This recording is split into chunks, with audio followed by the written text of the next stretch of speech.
I built a super tiny, roughly 1 watt tube amp with a 5-inch speaker. I'm going to talk a little bit about it and then play with it. At first just by itself and then actually with a drummer. We'll see how that goes. So this was an amp I originally started doing as part of, I wanted to do a project.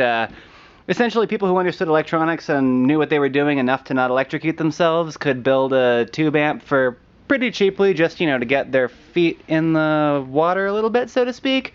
So I was designing something you could build for a little over $100. I was shooting for 100, but I wasn't able to quite get there in parts. And when I first built it, I filmed the entire process, and then I didn't like the way it sounded, so I deleted all of it. And after a little bit of tweaking, I actually ended up liking it, so I wish I kept that footage, but I didn't, so we'll do that again sometime in the future. So what's going on back here? This is, it has 2 tubes.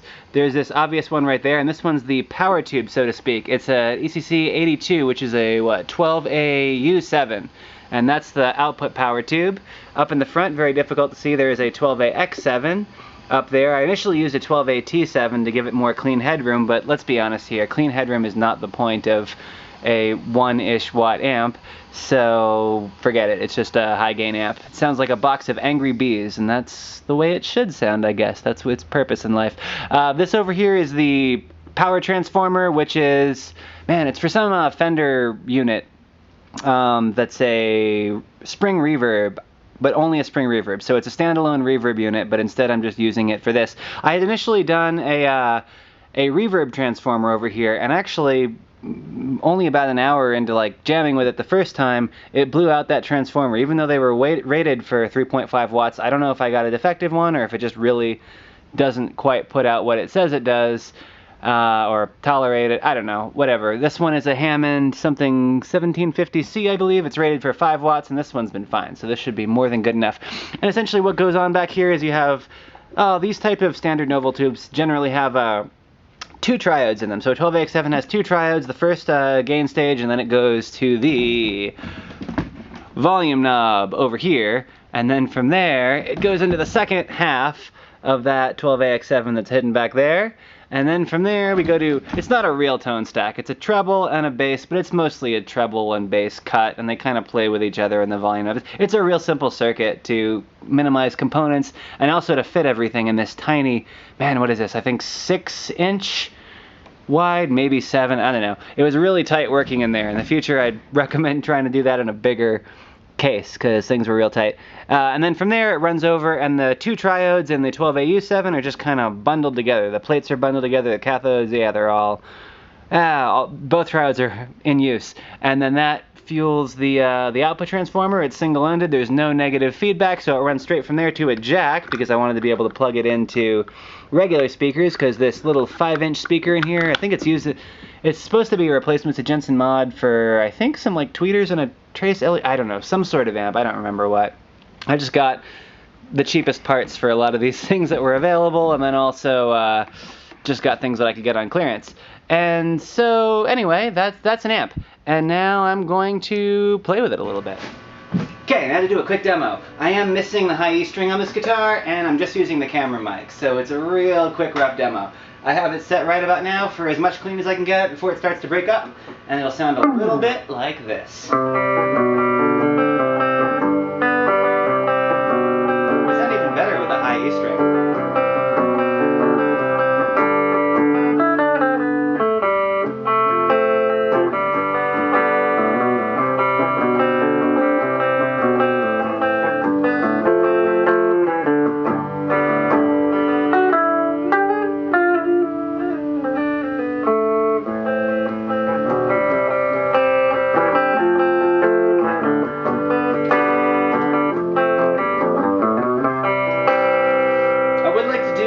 Like the coil tap on here, but this room is so noisy. That's how much of that. It's the lighting in here and all the terrible wiring. But it does start to break up a little bit if I lay into it.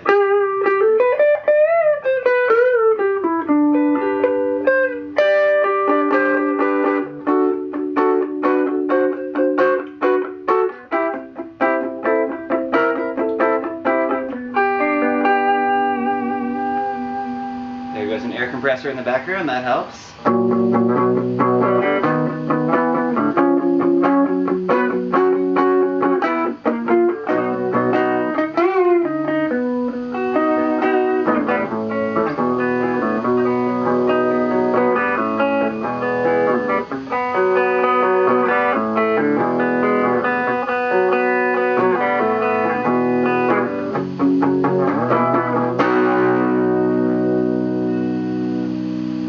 Wait a sec, I'm going to wait out that air compressor. Yeah, that didn't take long at all. Cool. Alright, so now let's try to get a little more gain out of it. I'm going to pull the bass down slightly and the treble up, and then I'm going to bring this over here. And now...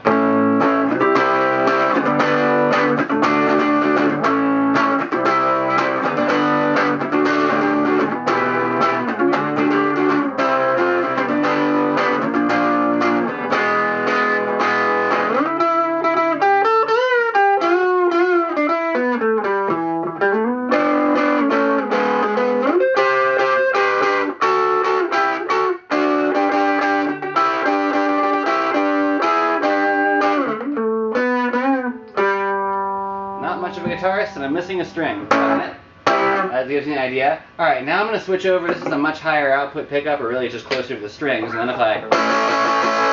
got to compensate a little bit for how much treblier this is. So let's pull this back a little bit, and then I'm just going to pin it. And here's what will happen if you pin this in.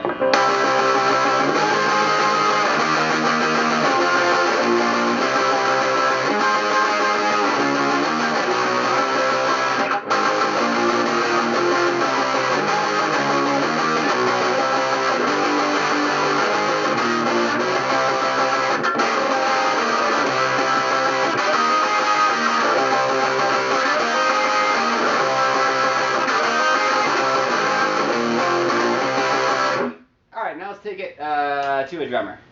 And by the way, when I take it to a drummer, it's just going to be, I'm not going to put a mic straight on it because that's cheating. I'm going to stick a mic up a ways in the room so that, or two mics actually, so that you can get an actually pretty good feel of how it sounds in the room with a 1 watt. It's more than 1 watt when you crank it all the way. It's probably getting close to 2 when you really pin it with everything. And see how usable it is in that situation. Alright, do something.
at some points. Other points were mostly on me. I'm just...